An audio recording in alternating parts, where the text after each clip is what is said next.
also received several letters. So I will open it up to the commission for information, questions, comments, discussion. Okay. If you remember this, we amended the resolution 0308 to B2D zone. Also, that during the public hearing, some of the discussion got to be actually the enforcement of the noise ordinance and that data rather than outside operations. Right. I requested Captain Pyle to be here to answer any questions on how enforcement works or doesn't work in that sense. That was at the request of Planning Commission member Nicholas, but since he's not here, if anybody else has a question. Right. I met with, Paul and myself met with Captain Pyle and Chief Mayor a little bit earlier this week, just to find out how things work and how things are in play. So do you have questions for him, or? Yeah, can you, there was a lot of discussion about how the ordinance would be enforced, and also how the noise ordinance, applies to businesses in these situations. Right. So, can you kind of fill us in? Well, specifically about the ordinance dealing with outside operations, I don't know how that would be enforced because I haven't seen the ordinance. And I don't even know if we would be involved in that or if that'd be a code enforcement thing. I don't know. In regards to the noise ordinance, I believe the history is that City Council added an amendment or an addendum to the current noise ordinance to account for vocal noise. But the police department's position is that particular amendment it has some loopholes that makes it very difficult for us to enforce for situations like you're talking about with outside business. As the mayor said, we met with him yesterday. The chief and I met with the mayor and service safety director and discussed options to close those loopholes so that the police department could take some enforcement action when outside operations were too noisy. And I think we have a viable solution that catches all of our concerns and legal issues that are presented with something like this. Yes, sir. If I could add, some of the conversation got to be measurement with the decibel meter. How do you cross-reference ambient noise to actually imposing background noise versus the stuff that rises above the background noise. I believe we passed out charts for the decibel meters quantities. This was submitted by the Chief Mayor in terms of just to get a relative idea of what it costs or what it sounds like in terms of decibels. Both this one and this one you also should have there too. Whether it's everything from electric toothbrushes all the way up to a shotgun blast, and a refrigerator at 50 decibels. So if you start thinking about terms of sound, it has, in one sense, the discussion was how do you judge it in context and location, and then how do you enforce that ideal. Chief Mayor did put together, and with Captain Pyle put together a proposal of some of the draft ordinance, but really we're at this point discussing the one that was put forward the 18th, or rather by the R3008. Right. 0308. Right. And specifically that basically was saying eating and drinking entertainment establishment. Principal buildings residing in a B2D, which is what we amended at the time, as identified by Athens City Code, and business conducting outside operations shall cease outside operations at 12 a.m. on Friday and Saturday and 10 p.m. each day, Sunday through Thursday. And the definition we had of outside operations will be defined as any service, consumption of food or drinks that occur outside the principal building of the establishment. This is a very blanket one, and I think from the public hearing we're aware of its overall effect would not probably be what we want. Right.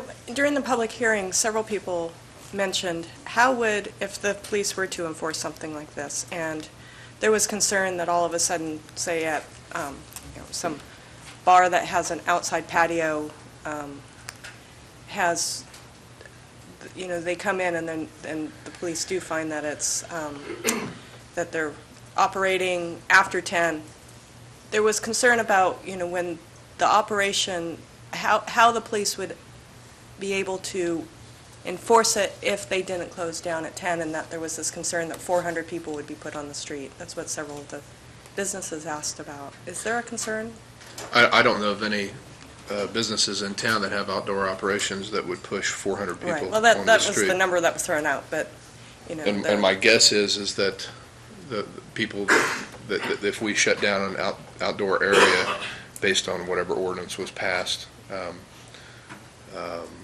they would probably go to another location or just go inside the business. Right. So I would not be concerned, but we wouldn't directly approach anybody in that area. We would approach bar management, business management, restaurant management, that kind of thing, Right. and get their cooperation. But my guess is if you had some kind of ordinance like that, they probably wouldn't be violated that often because it's pretty clear cut. Clear cut. Okay. I think that if anything with the noise ordinance, like the example that you supplied, to close the loopholes, would go before council and would not go before us. We don't deal with the noise ordinance. Well, So- actually, they put it to us as a, well, it says Title 23, so we'd be changing it to Title 13, so they Right. could deal with it without us, yes. Right. But I think that something to open like the general discussion about this ordinance is that I think that it was pretty plainly put forward by the public hearing is that it's a very large hammer for a very small nail, and that it would affect a lot of businesses that are being good, corporate business, citizens in the city of Athens. And I think, Chris Pyle, who owns Donkey, I think he put it pretty succinctly, that it would hurt a lot of businesses because one or two businesses in town are seen as causing problems. And so I think in that terms that it's an overly broad, like what you said earlier, it's an overly broad ordinance. Okay. There were several things that were brought up legal-wise. And I think the issue about spot zoning, I don't think really applies to this, and neither is a regulatory taking. I think it's been pretty well established that cities have, we establish closing times as it is for certain types of businesses, and that under the welfare clause that you do have, that it's not overly broad in that respect, and I think it would withstand the issue of regulatory taking. However, something that some of the people, I don't know if you could answer this either. The question of the city's ability to overrule a state statute, meaning several of the bar owners say they have a license to sell alcohol, that is including on courtyards, in courtyards or in patios, that says that they can sell alcohol until 2 a.m. And that is an issue. That came up with Paul and I when we were talking at the code meeting that we went to at OSU about overriding state statutes and where that comes down. I'm still waiting from the Law director? law director on that. But I think that is a really serious issue because in my reading of several things that is a difficult legal hurdle to go over. Okay. We'll have to wait probably on that from the law director. I sent this proposed changes to the unnecessary noise to the law director this morning, so I don't expect an immediate answer. Right. Again, if this is something we should put to council if they want to change it. Right. So really, what we're looking at is what the Title 23 change we were discussing. Right. So, well, I would, Paula, you haven't said anything. No, well, we did have this meeting. There was some concern that I heard from the police department regarding localizing enforcement, and I don't know if you want to speak to that or not, meaning... Well, our concern from an ethical police standpoint is that we not have any laws that focus on single businesses, either a noise ordinance or this zoning issue you're discussing, that they not, we cannot ethically enforce laws against one person but not another.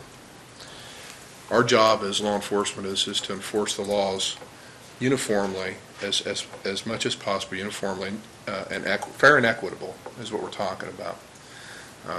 So, taking Officer discretion into account, we have to set some kind of a uniform approach in how we do things. And so our concern is that whatever law or ordinance is used to combat any situation, that it's applied uniformly throughout the city or throughout the zone or whatever. And we think that this noise ordinance is probably one of the best approaches, because it really was the first option when this kind of situation pops up. People say, let's involve the police department and talk about noise. And even the ordinance was amended to try to allow for us to take some enforcement action, but it's just too, in the area of decibel readings, it's just a little too specific in some areas and not specific enough in others. So if we propose this ordinance to try to close these loopholes, and then this ordinance will be applied to every business, restaurant, bar, whatever, and probably could even, some organizations like fraternities or things like that that have outdoor operations, it can be applied to all of them, and then we can do that uniformly and fairly and equitably. So we don't run into this ethical issue of just singling out a particular zone or business or organization. So that's our main concern with it. And just to reiterate, this is nothing we're going to work on. It's up to council now to look at this ordinance. I'll forward it to Debbie Walker to give to the members of council for the next committee meeting. And the discussion, of course, is that any type of enforcement of this nature was complaint-based primarily. Well, that we actually put that right in the ordinance, Yes. that there are basically two tests that have to be passed for there to be a prima facie violation of this section of the noise ordinance as it would be amended, would be that there, one, the digital reading on whatever device we use to measure was over the threshold, including ambient noise, and the noise was cumulative in nature, not a single person, but cumulative. If there are 40 people in an outdoor area or operation, all 40 together make the noise. That's the first test, and then the second test would be that we were there based on a non-anonymous complaint, meaning that somebody had to call in, leave their name, and state that this noise is bothering us for whatever reason, and then we could respond. And absent in either of those two things, this business or organization that we would be responding to would not be in violation. Mm-hmm. So I think those two things together, bolster the case that whatever enforcement action is taken is necessary. Because there are numerous businesses in town that have outdoor operations and new ones coming on the horizon that they just simply won't be a problem or we won't get complaints on.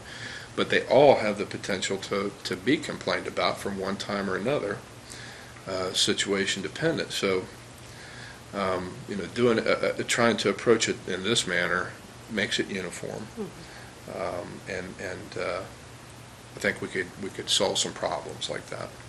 Right. Is there any more questions from Officer Cloud? Thanks, Captain. Sure. Thank you.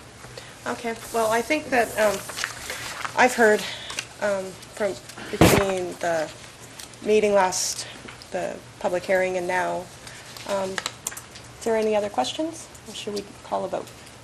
I move that let's see, how would we do this best? I move that we recommend this zoning change, or noise ordinance change. Okay, we have a move to recommend it. Do we have a second? Are you talking about recommending the 13.04? No, not this one. This is, the 22. This is for the as ordinance. per the resolution. Resolution. So we have a move. I'll second that. Okay. All in favor of recommending to council that this pass, say aye. All those in disagreement? Aye. Say aye.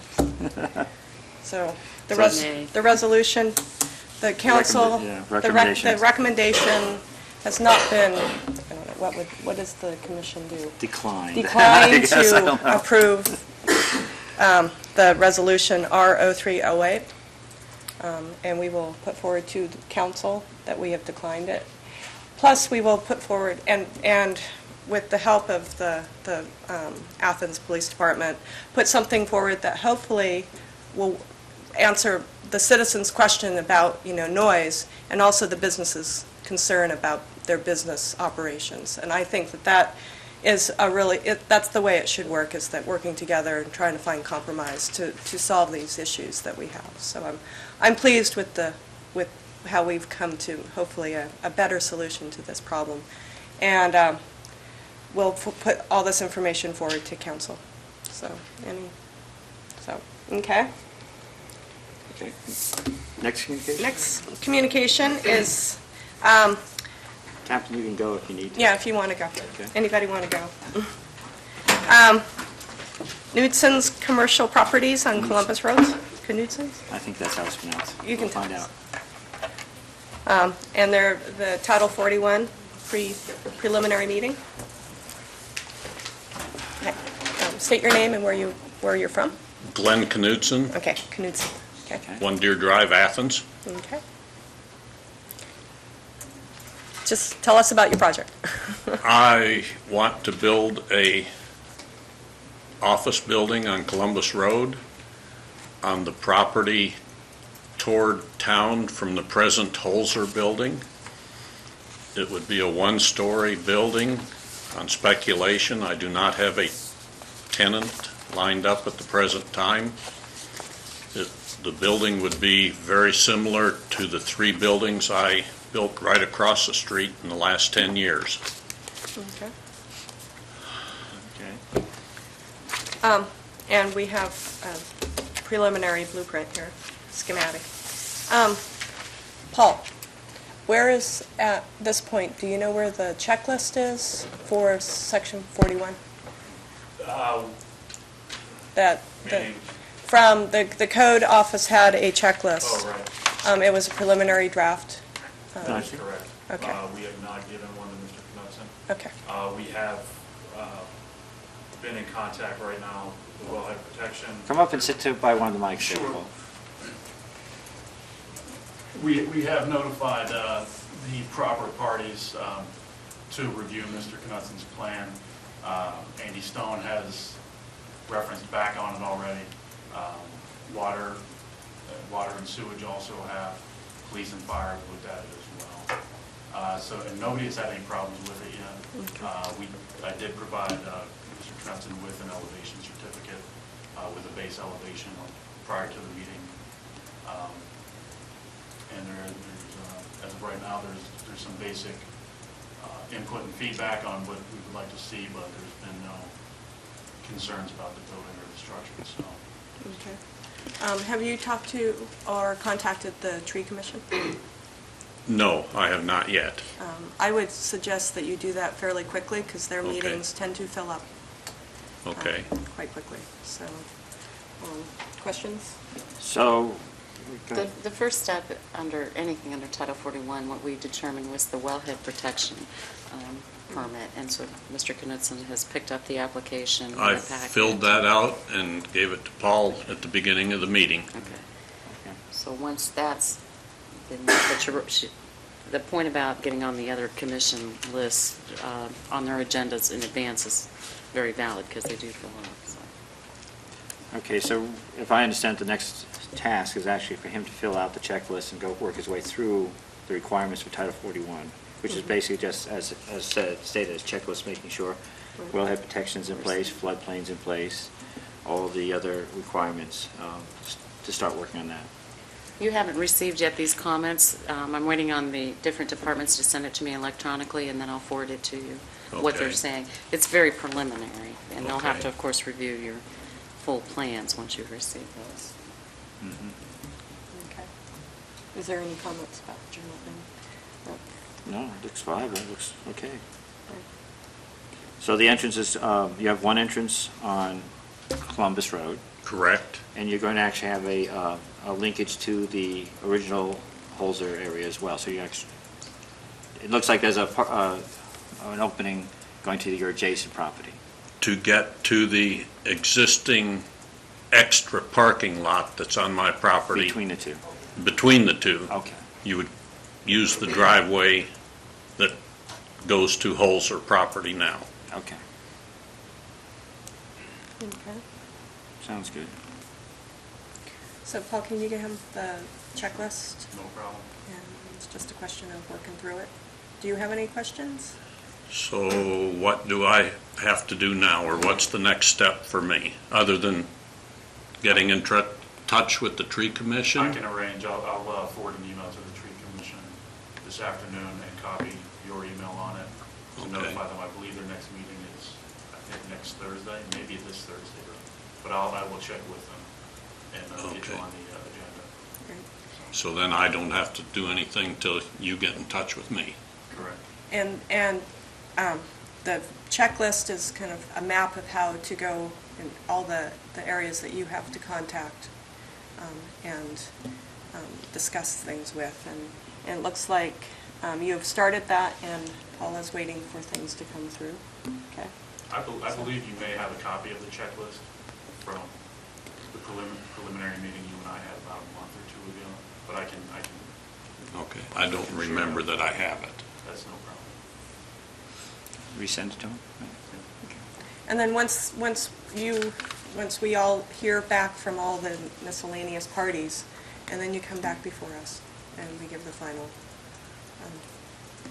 go-ahead. The okey-dokey. Yes, so. Any more questions? No? Okay, great. Okay, That's thanks. it. Thank you. Thank you. Small dumpster, maybe we should.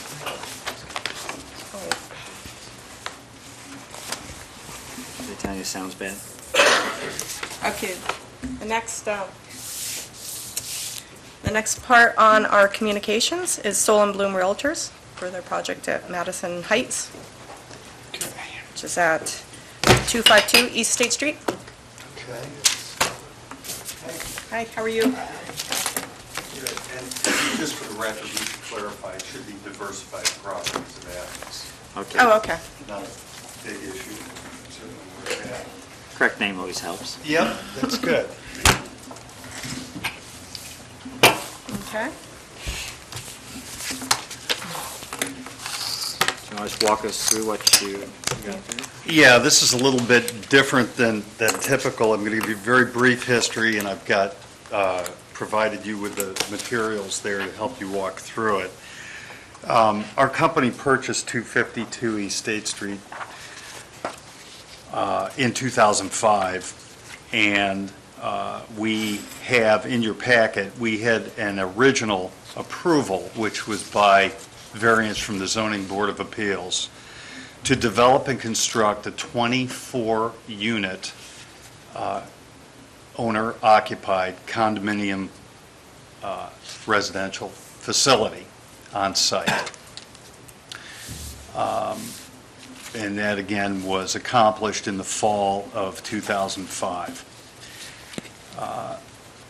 After the original approval of that, as we went into further, for lack of a better description, due diligence of that project, we came to the conclusion that, based on the topography in that interesting location and the significant size of the structure itself, which would house 24 residential units, that we in fact were going to elect to look in another direction to downsize the impact of that development physically as well as the actual number of units.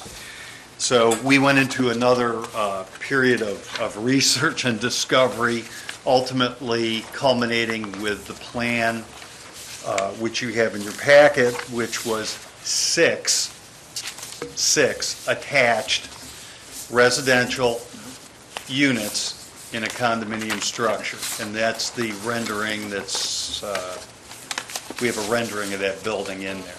That's this one right here? That's correct. Okay. That's correct. And you've got the site And- plan, that's and the that's- original 24. Okay. That was a rendering of the original 24-unit project. Okay. Okay.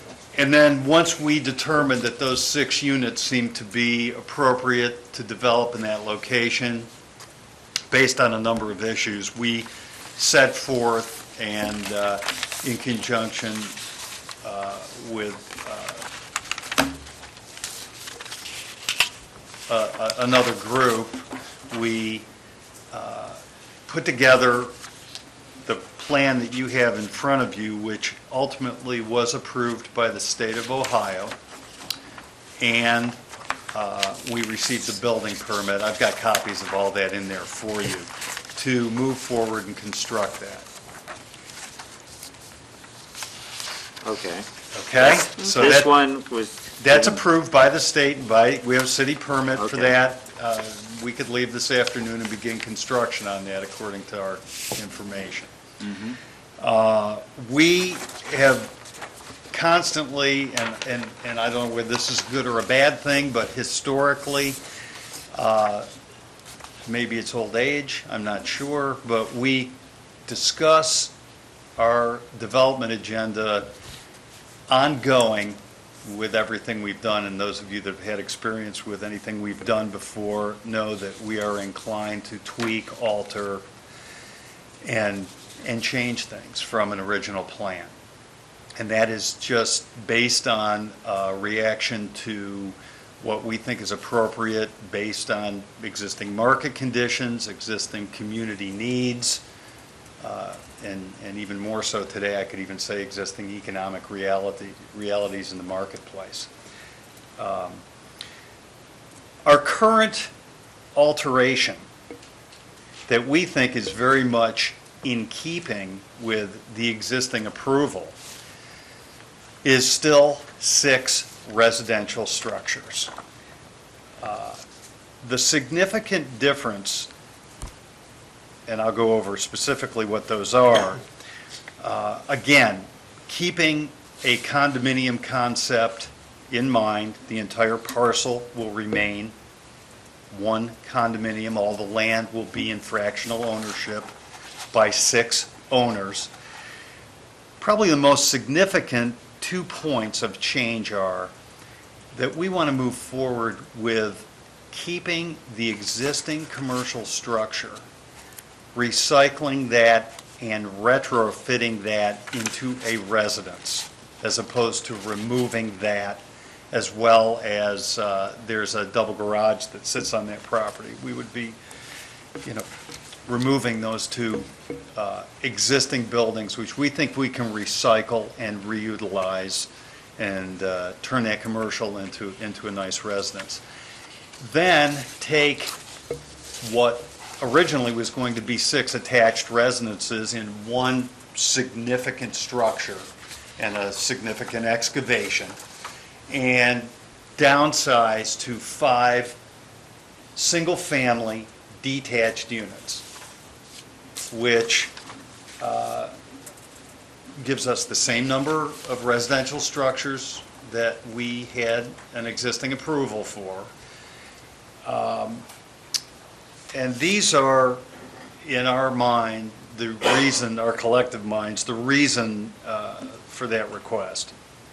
We think, and again, it's a response to some extent to what we think makes sense based on the location on the east side of Athens,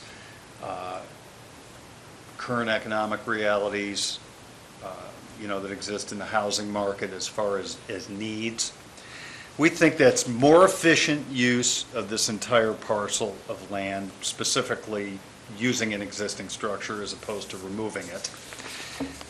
We think that this single-family housing concept really is a little bit more in step and in feel with the location of the property on the east side and moving towards the north side there. So the feel of the final development would be in keeping with the neighborhood that exists. Again, I've mentioned this, recycling and utilizing the existing building is of primary concern to us. Again, I've said we are keeping the exact same number of residential units in the location. We are not anticipating, nor do we wish to do any type of lot split there because it would be impossible based on the ingress and egress issues. You can see from that map, there's a relatively interesting ingress-egress issue there with a large loop that, has been a big part of determining, what is a reality in there. And candidly, that had a great deal to do with moving away from the original 24-unit property. We could get it on there. It fit. We're looking at a massive underground garage, more likely penetrating the hill on Madison to access and ingress and egress to that building. So ingress and egress is an issue, and that's also in keeping with keeping, 6 residences there. We think there's a lower impact geologically, and John's going to speak to that a little more specifically here in a moment. As far as footprint, there'll be an abundance of additional green space there by moving to these independent detached residences as opposed to one larger attached building. Because of that location, we're encouraging walking, biking, pedestrian use. This is a spot where you can really do something like that. People can walk to work, walk to town. We have an opportunity to take advantage of that here, which is rarely the case. So we want to do that, and we've limited. Again, we've designed, and we'll share that with you shortly. Promoted a structure which de-emphasizes vehicles and sort of emphasizes living space. And then, we have an opportunity by making this change to create a more affordable single-family residential choice.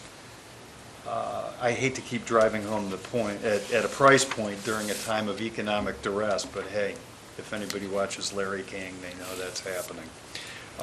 And we think we could reduce our price point to buyers by as much as 1/3 by developing in this style as opposed to developing as the 6 attached residences. We feel the changes really, and I've used this word a lot, represent an alteration as opposed to a dynamic, earth-shattering change to what we already have approval for. Like everyone else, time is of the essence as far as our activities go, and, our desire is to move forward as rapidly as possible. I do want to make one more comment, and that is we relied heavily on the comprehensive plan when we originally discussed any development on that site. The plan, as you're all very familiar with, indicated pedestrian-friendly development with less dependence of all residents of the city of Athens for motor vehicle usage. We want to make the point that, we're in what was a B zone. We have no desire to, and this was quite a point when we received our original variance, these are owner-occupied residences that we think are very compatible with the existing adjacent neighborhood structures.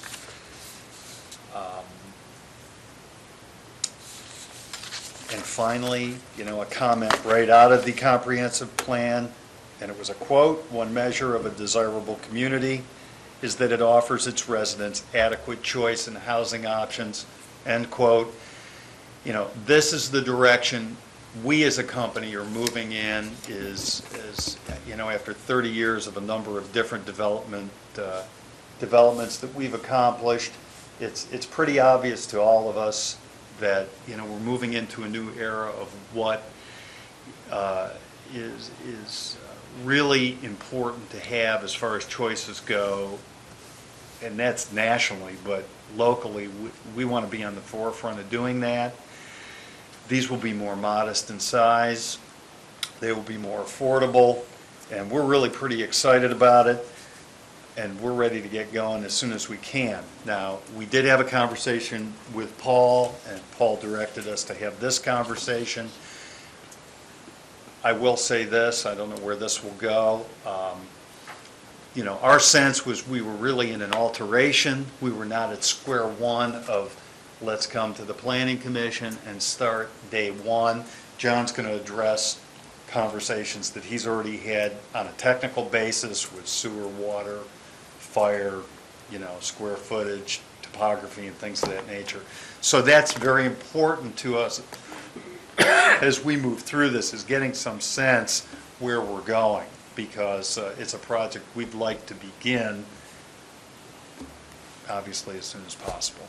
So I'm going to turn it over to John and let him give you a little bit of information now. I think Jim's covered most of the bullet points here. In taking our original plan that's approved, that plan encompasses about 8,000 square feet of a structure which contains these 6 units. If we leave the existing greenhouse and alter that into a residence and add the 5 houses we've got in mind, I'll just get them those plans. We're looking at a footprint of about about 4,000 square feet. What you're looking at there is a rendering, we'd like to grab that before we go, but a rendering of, when you look at the site plan we gave you initially, those footprints, the 5 footprints, basically that is the general direction and feeling that we've come up with as far as a residential unit. There'll also be a lower level on all of those, which we just haven't developed yet, but we certainly didn't want to come up here and present a plan that was not pretty well solidified in our minds as to how it's going to fit, how it's going to work. And this, with a little bit of tweaking, we might alter the design a little bit, A-B, but this is kind of the feeling we're looking for on this location. So once again, what we're doing here is we're putting an overall footprint that's about a half of the square footage of what we have approved, which means obviously we're going to increase the green space, minimize the hard surface area, etc. We have met with technical review. I've met on the site more than once with Nick Card, Nick Joseph. We've talked to the fire chief. Obviously, from starting off with 24 units and then 6 units approved, this is still 6 units. The capacities for water, sewer, storm are all a parallel situation, and there's really no issue with, I think, having to go into that again. We've had the geotechnical firm come down from Columbus. We've done test borings. When we had the state-approved plans, they were incorporated in that. All of the boring capacities of this project are certainly a lot less of an impact than that larger 8,000 square foot building. So once again, we're kind of knocking that down a notch. And, you know, as Jim said, this is pretty much of a lateral move in our mind. The current plan has been reviewed by code enforcement. It's been reviewed by technical review. We think this is almost like taking 6 straws and we're just dropping them a different way, but they're still the same 6 residential units we're going to end up with. And we feel our current approved building permit closely parallels our requested change, and we would sure like to be allowed to move forward with this project. Bruce did most of the design work here, all the design work, and if you've got any questions that relate to any one of the 3 of us, we'd like to just try to find a way to, you know, I know this is a little bit of a unique situation, and it doesn't really pigeonhole into exactly how procedure is typically followed. But the reality is, we have done a lot of work in getting this far with working with the city and getting the city's approval every step along the way. So, I don't know if these guys want to add anything about what they think about the direction we want to go or not. Questions? I have a number of questions, and I wholeheartedly understand the redesign, and indeed it has a less impact and all that. You have state-approved plans for your new designs? Mhm. For these 6? No, No. no, the No. state-approved plans Okay. exist for the 6-unit attached residential structure, correct. Okay. Right. There it is, right there. All Yeah. right. So you would need to resubmit your plans? Not to the state. Not to the state? No, They've this is, indicated? not attached doesn't Because it require doesn't the state. require, okay. No, that did, obvious, because there was 3 or more units, and Did you already have Shade Tree Commission approval for your previous project? can't answer. We had approval, whether they were consulted or not, I don't know. Are you familiar with the your site? your landscaping plan, did you submit one? Did you have to submit one at that time? No, we did not have to Yeah. submit one. This This is the. This is okay. a problem. It's not a Um, problem, I mean, it's an right. issue, because since you first put in for your variance in your building codes, Mhm. a lot of different things have changed. Mm-hmm. You know, this would now be required to go through section 41, Mm-hmm. title. Well, a Title. couple of my other questions are related to, I have a copy you've provided from the Board of Zoning Appeals for variances that were needed. Do these variances even exist to be needed at this time? Do they exist today to be needed? Yes, that's. You know, we have not addressed what, if any, variances today. I fully recognize if in fact, when I spoke with Paul, and he gave me the information we were coming here, because we're under 2 acres, for example, if you're calling this a PUD, we've got a variance Variance required. there, okay. We have not done a laundry list of variances because we're looking for feedback as to how this can be accomplished cooperatively without being here next October. Sure, understand. And again, I assume that if it needs to be named a PUD, then obviously there probably are. It's not a subdivision, okay? The building permit was based on a variance. I mean, it's a little different. It is. It's a little different. I'm looking at the resolution, this was back in 2005. Yes. That you went to the BZA. It Yes. says the variance was valid for 1 year from today's date. An application for a building permit must be received before the expiration. And I don't know when the application was submitted, but I see that the building permit was issued in January of this year. Right, the building permit was submitted prior to that.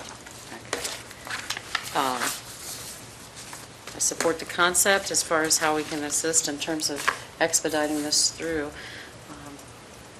And you would do landscaping anyway. I don't think that this should be. As a point of interest, it's a greenhouse It has today. great, it has some It's, really I mean, classic obviously, bushes there around will it. be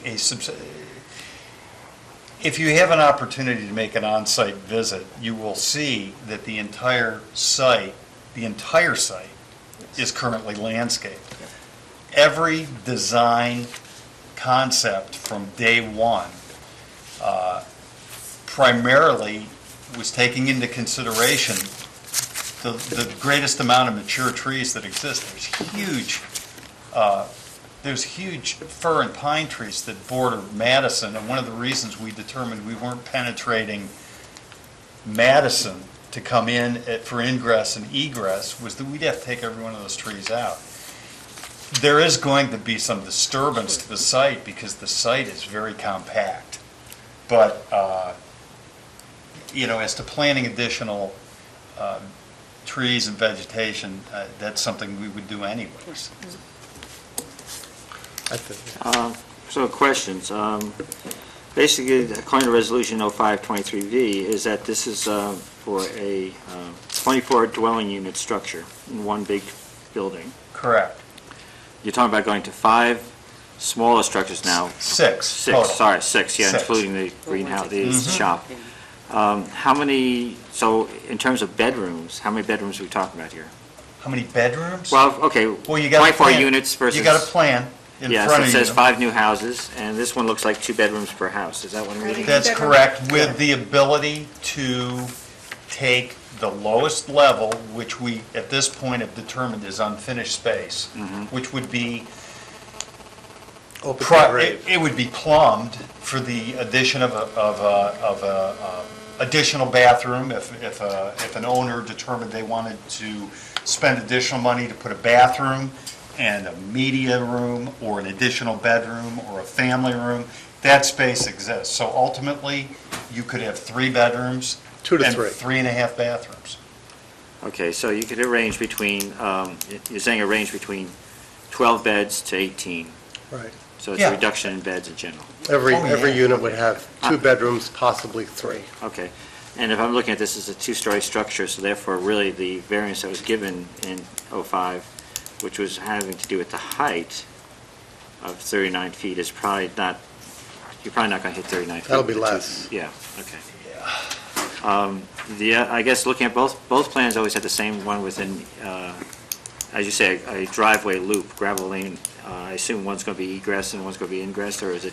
Yeah, there are additional adjacent property owners that have ingress and egress on that private road by deed Okay, that exist, that have existed for years and years.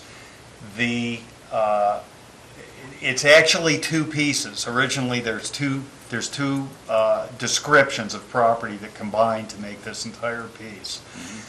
The adjacent properties have ingress and egress over,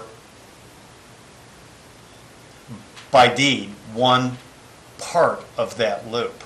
okay. We're going to, make that entire loop, that top loop where the garage will come and go will most likely be used only by those 5 residences. Okay. This will remain a private drive? Yeah, Private access? yeah, unless the city really wants to get in there and take it over. No, I don't think so. And, make it about 30 feet wide, and then we'll build one building there, so. So the question is the process The for the question alterations is- to the previously approved Right. plan. Yeah, how much? We're looking for some flexibility. I think, I had a quick question. Uh-huh. Whenever people start talking about owner-occupied, and they Yes. always guarantee that it's owner-occupied, We've already been through that, Christine, with the 24. right, That was the entire conversation with the Right. zoning board of appeals. and so you will, refresh my mind how you will do that. When we had the variance, and you could actually dig up the variance notes, are you willing to commit to the fact that every one of those 24 units will be owner occupied? And we said, yes, we are. Now, let's talk about the what if. What happens with a 3-bedroom, single-family home? I mean, we know what the constraints are in regard to that. There are fail-safes in place related to parking that would disallow those single-family units from ever being converted to anything but single-family. Right. You're going to have a single garage. Right, but single-family does not mean, owner-occupied is different than single-family. I mean, owner-occupied implies that the person who owns the unit is living there, and that it's not a rental. Right, And so- let me put that back to the planning commission. What assurances do you need to have that those will be owner-occupied residences? What do you need to have in order for that to be the case? That is the goal, and that is the intention, and that is what we're doing. This is indicative of if there was a block of property for sale between Sunnyside and Maplewood, we were building homes, we would be selling owner-occupied single families. Well, So- I mean, I think that it's an interesting conversation because so many times people say it's owner occupied. But at the same time, legally, is it a realistic thing? Because weapons, if somebody comes in and buys one of the condominium units for their children, and then their kids aren't living in there, but their kids' friends are now living in there. See, what Sure. I'm, I mean, Sure. so I think that I appreciate the fact that they're not, apartments. I'm always cautious when people start, saying they're only going to be owner occupied and such. So I think the fact that they're single family, they're detached, and they're small certainly does. I personally, I would like to see more housing for professionals and graduate students. I mean, I think this sort of thing would be perfect. So I'm just always interested in how people see that as kind of an issue. It's a fine line, and we're not going to have that debate Right. today. Right. But it's a fine line between the owner occupant of a single-family home in an east side neighborhood. This is the same story. I mean, we have no intention of developing these as investment-grade properties. If that was our intention, quite candidly, we would have come here when we had the 24-unit approval, we would have argued to have a 24-unit building and tried to have that approval. It was clear that was never the case. But my question, and we probably don't need to have an ongoing dialogue about this, but what happens to the people who buy a home on North Shannon, and it's 3-bedroom, and they move and they rent it? Right. In other words, I'm a great believer in doing what we say, but how do we limit people who own a single-family home if they leave the area and they can't sell their house and Right. they want to rent it? Exactly. And that's why I just want to bring that up for conversation. Sure. Because it's, I would hate for, it's happened in other places that I've been where they've said, oh, it's always going to be owner occupied. And then people look and say, well, it's not owner occupied now because it's not a legally defined term. We can't legally, Condominium restrictions could be very specific So- about what owner occupancy means in that setting, bearing in mind and putting yourself in the place of a potential homeowner at that site. You certainly, if you were in times of economic duress, and let's say you were offered a position in Akron and you left, sorry you're doing that, but you do, you would want to be able to rent your Right. home if you couldn't sell it. We would think that it would only be free for people to have that opportunity. Right. And But there is I no appreciate that. intention. It's not our intention. Yeah, there is no intention to build, these are single-family homes, they're going to be modest, but they're going to be custom. I mean, this is, we think, something the market will be interested in absorbing. I don't Well- think we can place a restriction No, on I- that. that's- And I think that Chuck Miller wants to weigh in Right. here from code. And Chuck, that's, go to the mic or one we of the can't mics. hear you. Just take a second. Jim's already mentioned it once, the parking requirements would really put a damper Right. on. Right. You might be before, or whoever the owner would be, maybe before a zoning board of appeals for their Right, own. okay. And Yeah. I just don't see that we can actually mandate. No, but Oh, I it- don't it's a think we reality. understand your and concept. Especially in that neighborhood with the fact that there's development of any nature, it's close in, it's infill, it's readily visible. This is, we're Right. putting it out there Well- so you know exactly what our plans Right. are. Well, I think I agree with Paula is trying to figure out what the most appropriate way forward with this. I appreciate that it's infill. I think that the project as it looks is encouraging. I think that you have a lot of the right ideas about infill and pedestrian friendly and stuff, so. Paul? Again, I think this is going to be a condo set, so there's going to be some kind of condo Right. agreement there. That would probably restrict any type of, even if it turned into a rental, be it a student rental even, there'd be standards of maintenance that would be Right. applying. And that's something to look at when you draft a condo, I don't know what you call it, agreement or something. Yeah, there's some Declaration. declarations, deed restrictions. Yeah. Okay. From my point of view, I look at this as a PUD, although as you say, the acreage is smaller than the required 2 acres. There have been cases where that has been the only variance, I think, required for a PUD. I'd have to go back and look at the buildings on Colson to review those. I think Mr. Cody's buildings off of Colson, there was a PUD. It was 2 buildings they put together. And that was I think the only variance given at that time was for the size of the acreage. Again, that's before I really was on council, even paying attention to a lot of that stuff. But I think that's something that could be built in as this. So process-wise, I look at this as Yeah, I agree. individual.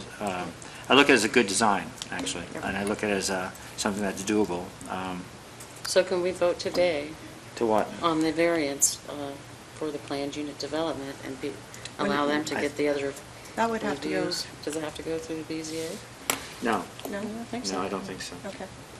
I mean, I think that I have some issues about what this looks like. I have some questions about this, some of what this looks like, but I think that overall with the general concept, I think that it's a great, have you talked to the neighbors about the change, around here? The neighbors of the hill and such?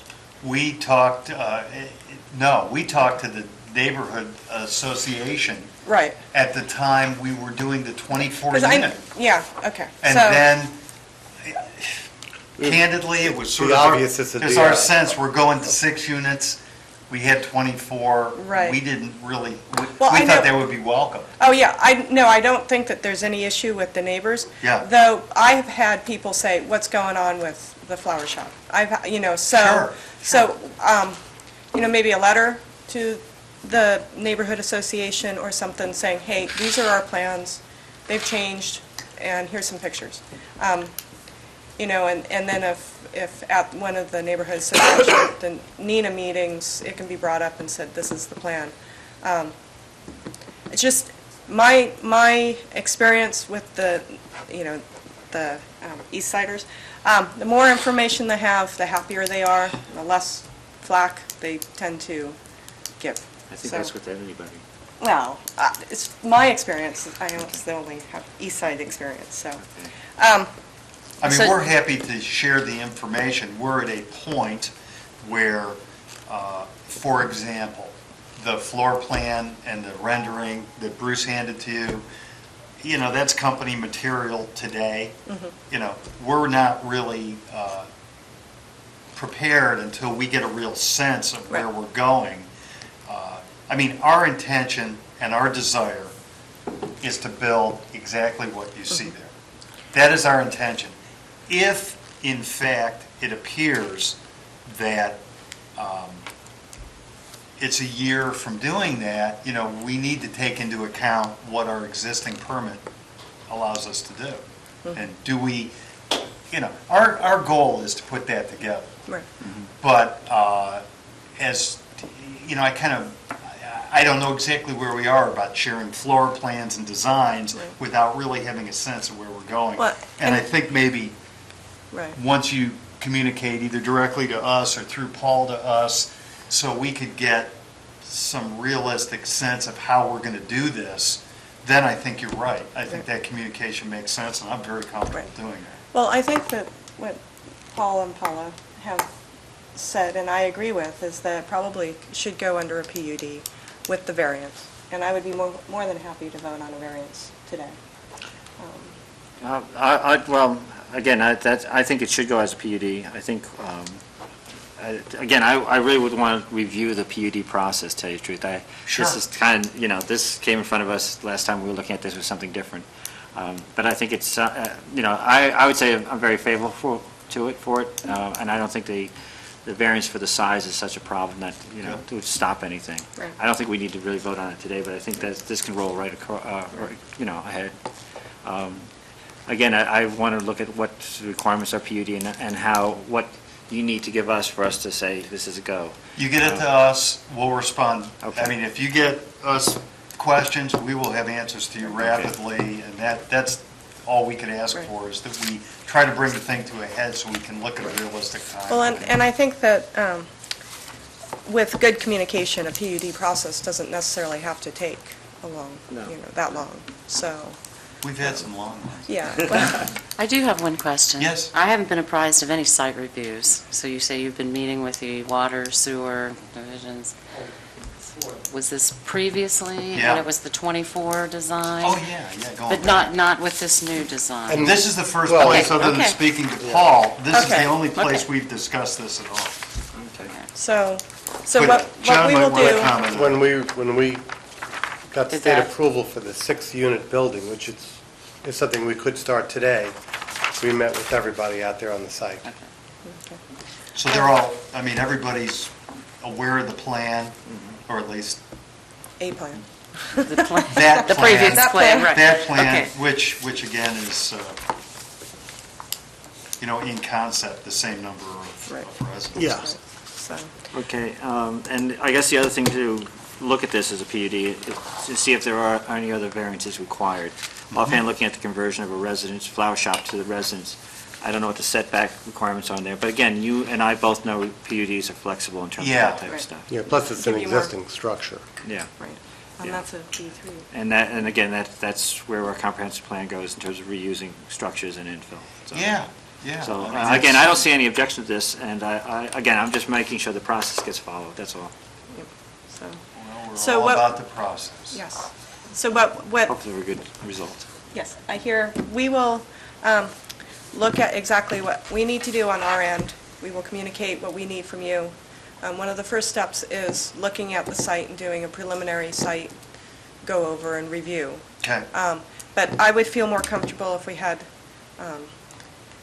better schematics and, not necessarily, maybe larger, or maybe do a site visit or Well, something. Again, let's Yeah. look at what the requirements are for Yeah, the just PUD. let us know. So- We've got And we a will- lot we of will communicate- information to share. Right. It's not a problem. So the next time we get together, you'll know what information you need to bring, and we can. And we'll go bring from it. there. And if you're going to have a site review and you need us to be there, and we can Well, do see, that too. I Just hear- let us know. And I understand, time being of the essence. Right. So do we at this time preliminarily schedule a site visit Sure. prior to our next meeting? Sure, we can You do know, that. Good time. I mean, would we normally still try to do where we do the on-site review before we come in to the Yeah, we meeting? can do the hour before, Okay. at 11. That's, when is that, the 15th? 2 weeks from now, 15th? 15th? 15th, okay. Simple math. October 15th, At 11, o'clock Man. at the flower shop. at the flower shop. You better tell Rare Jim. Corsage. Very good. Warn Jim. That's Sounds a good. Wednesday, Wednesday. So Wednesday? Okay. right before this meeting. And probably for focus, why don't we have everything, communication go through Paul, the Yes. planner? Yeah. How's that that's sound? good. Is that okay with you? Okay. That Okay. way we know what's being passed through and we know Right. what's going on. Okay? Okay, thank you. And you Thank could, you could park in that parallel spot right on Madison there and just meet us up on the top. The Okay. gravel, or the paved section? Yeah, Hey, right thank against you. the big Which wall. will there. remain. That's it. I can walk. Bring your You walk parking to. brakes. That's right. Okay. Okay. Thank you Thank for your you. time. Thank you. Okay. Report from the planner. Now, where is yours? It's under all this stuff. There it is, right There it is. I gotta get more. Okay. Oh, Oh, I hope you don't mind, I think I scribbled. I wrote it. on mine too. I want this one. Just that one? This Okay. one? Okay. Oh, Okay. that's We're right. not holding you to it, split one. Okay. Okay. Next on our agenda is the report from the city planner. I have I believe what is the final draft of the new zoning map. There are no changes from the zonings that we already have in place. It is merely a GIS representation of all of the changes that have been made up to today, I guess. There hasn't been any zoning changes in a while. Ilgard gave us 4 copies of it. We should discuss how we want to proceed from this point. It does need to be attested at some point. We could put a copy at City Hall, a copy in council chambers, a copy at the code enforcement office, and also put a copy at the library, and possibly announce that it's on display for the next 30 days or the next 45 days or 60 days, and then at the end, anybody who wants to review it or has any comments can come to me or email me, and I can take care of it. If we want to do a public meeting, I can host that as well, and we can set a date for that. I don't know who would come to it, but I'm more than happy to sit in council chambers or in one of our conference rooms for 2 hours and wait for people to show up. Can I ask, Paul, is the overlay on the GIS system aligned so that if we went on our GIS to look at the zones, that's a It will be. layer? It will This be. is a GIS layer. This Okay. is an overlay that will be put online once it's attested. Oh, But we don't have it on there as a draft right now. If somebody wanted to look I'm at it just thinking, yeah, if they electronically. wanted to, as opposed to This go one to the is not, but library. we could arrange for that. Once, if you want to have a date set, we could, Ilgard can do that for us, and then people can view it online. That would be a good idea. Okay. I would encourage that at least the one in the library being laminated. Is that possible to laminate That's those? pretty pricey. Is that? It is, but Yeah. it's possible. We could mount it, Mount it. as Maybe opposed put to it on laminating, we could mount it on foam core? corkboard or something. Yeah. Because if it sits in the library and it's just sitting there, things have walked off before. Not that, I mean, it's a big, pretty piece of paper, but, Yeah. so, or it gets squished back in the back of the thing, and then it's all squished, so, We can have them just display it for the time being. Yeah, Maybe I think ask putting for on Okay. yeah, having a display would be good for that. so. Okay. Mike, there's no guidance in either Athens City Code or in the Ohio Revised Code with how we want to do this part of it to adopt a new official zoning map. Right. It says it needs to be attested. Whether it's us or the council. Yeah, and I spoke with Chuck about that this morning, and he had thought, we're going to check the old map and see See who. it's almost a piece of cellophane right now, it's so threadbare. But we will look, Chuck thought maybe it would be the service safety director and the zoning administrator, and those two people would attest it. And that's it. But we could, if we want to do a public meeting or a public hearing about it and set a date for that, I would recommend we do that, and then have a window where there's public comment on it, and then at the end of 30 days, close that window. And if there's any public comment or any changes that we need to make, we'll do the research, and then we can attest it at the end. Whatever. Yeah, So- I agree. I think that having public comment, having it Okay. open for 30 days, public comment. Would we like to set a date for that now, and then have the mayor announce that at his press conference this afternoon? In Yeah. a few minutes. And the other thing is that the public hearing can be Do we need a November- hearing, or do we just need a meeting? meeting, Or a just public have- information meeting, I guess Okay. would it be, could be At our at our first meeting in November. At the planning commission At the meeting? planning Okay, commission. Okay. So, I don't know what the date is. I don't right have the date, we need a calendar. now. Leslie, Leslie. I know we So- should swear you in for this, but we'll take your word is on your what the date calendar is. true? Okay, so we will have a public information meeting the first Scheduled- Wednesday of November. How about that calendar right there? Oh, if there is a calendar. November 5th. November November 5th, 5th. okay. Okay. And that the mayor will announce that the map is in all the places that you mentioned. The council, let's see, where was it? The Council, library, the code Code enforcement. enforcement, And City Hall. and City Hall. okay. My office are just in the lobby there. Right.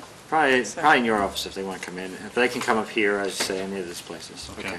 And then we can close the comment period, you know, At the end of that, on that meeting date. well, now I would, if that's information, let's see, November. You I don't would want, you don't want to close make it a hearing? No, And I have would it- just make it a oh. meeting, just an information meeting. Paul can give a little spiel about it, and then we can have all public comments by the 12th, because that will give people from that hearing, that meeting, information meeting, a week to put in public comment, and then by the 12th, we'll know whether people are happy with it or not. Okay. So, okay? Great, Okay, thanks. thank you. Thanks for getting that pulled Are they together. waterproof inks? I doubt it. No. I doubt it. They're not. I can already tell you that. Did you have more, Paul?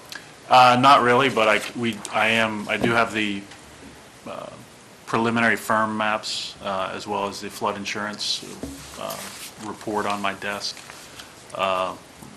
Looking at it versus what the original maps were, the old study, which is from 1980, doesn't seem like there's too many changes so far.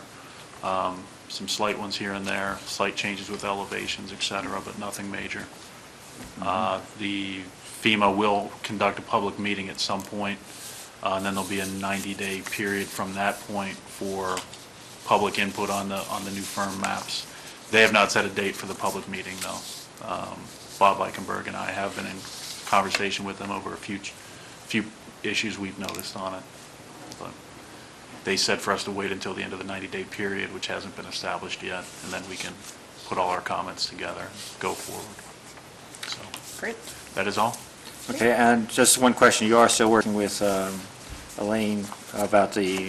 About floodplain the ordinance new, stuff? the new floodplain regulations. That is correct. The committee that Elaine has formed met on Monday morning to take the model regulations, the model code that was given by ODNR. Elaine has combined that with their recommendations for what we keep from the current code, and then added some to it, and the task force of the committee is reviewing that right now. But it looks like it's pretty close to being done. We need to get the law director to sign off on the new code as we have it written, and then forward it back to ODNR to approve it, to make sure that it is in compliance with FEMA regulations. But Okay. the ODNR has already given us one round of feedback, I believe, prior to me even coming on, or within the last month and a half, and they had very, very minor changes to what was Elaine had already completed. So we don't think it's, as long as ODNR can work fast on it, we'll have it done soon. Okay, thanks. Any more Sure. questions? Great, thanks, Paul. Okay. Next item on our agenda is the opportunity for citizens to speak about items not covered on the agenda. Nobody? Okey dokey. Announcements and other business. Our next meeting will be October 15th at 12 o'clock. It's a Wednesday here, since we changed. We'll have to, so. Their site review. Oh, and Site at review 11, at 11. yes. And at 11 o'clock, we will have a site review at 252 East State Street with Diversified Properties. Okay. Any other announcements from the commission? No, I can't think of Okay. Disposition of minutes from last meeting. I don't have any, short of some of the names I couldn't read. Yeah, there's a couple spellings, but we'll try to get that to you. Correct Yeah, last names and he, she issues. So. Okay, I didn't see anything. They looked fine. so I move we accept the minutes from September 18th with whatever spelling corrections are needed. Second. All in favor? Aye. Aye. Okay. And adjournment. I move we adjourn. I second. All in favor? Yeehaw. Rally. Thank you very much. Okay, that gives me 45 minutes.